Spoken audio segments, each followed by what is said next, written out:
राज्यात सध्या लुटो बाटो और खाओ हे धोरण सुरू असून यापुढे आता त्याच्याही अधिसूचना निघतील।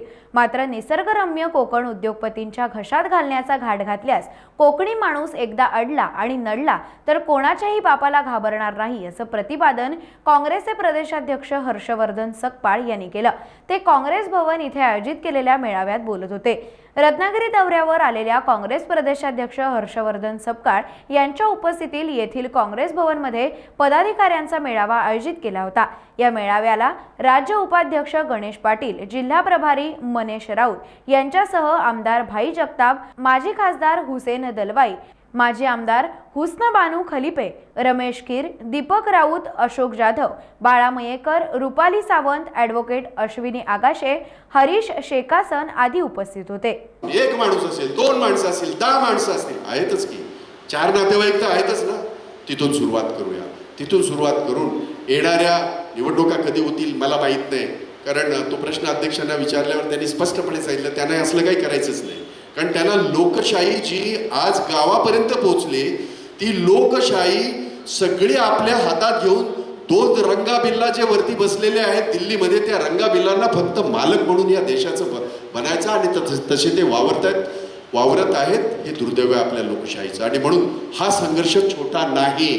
तुम्ही तिकडे दिल्लीत काय होतं विचार करू नका, महाराष्ट्रात काय होतं विचार करू नका, मुंबईत काय होतं विचार करू नका। मुंबईचा मी अध्यक्ष होतो, जवळजवळ 3 वर्ष मी अध्यक्ष होतो। रस्त्यावर संघर्ष जितका मी केला 3 वर्षामध्ये तितका कोणी केलेला आजपर्यंत मुंबईच्या इतिहासामध्ये नाही गप्प बसणार।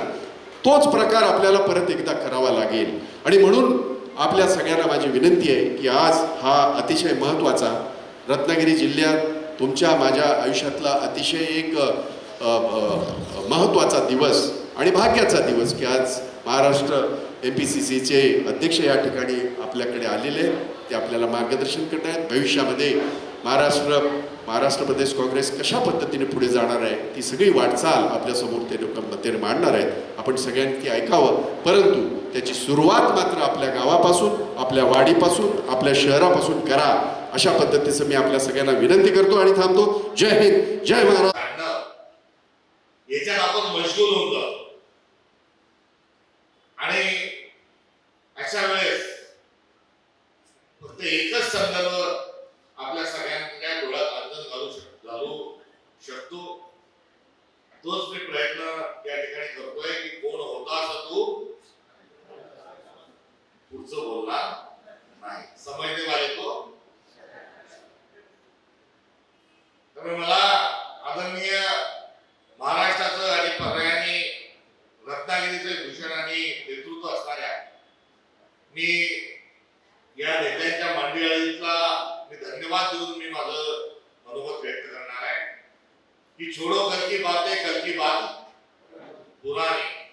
आणि आजच्या या कार्यक्रमापासून नए दौर में निकले हैं, मिलकर बनाएंगे नई कहानी ही साथ त्यांनी दिला। माझ्या भूमिकेला राज्याबद्दल मी कृतज्ञता आणि धन्यवाद व्यक्त करतो। टाइम्स डिजिटलला लाईक करा, शेअर करा, सबस्क्राईब करा आणि बेल आयकॉन दाबायला विसरू नका। Times digital.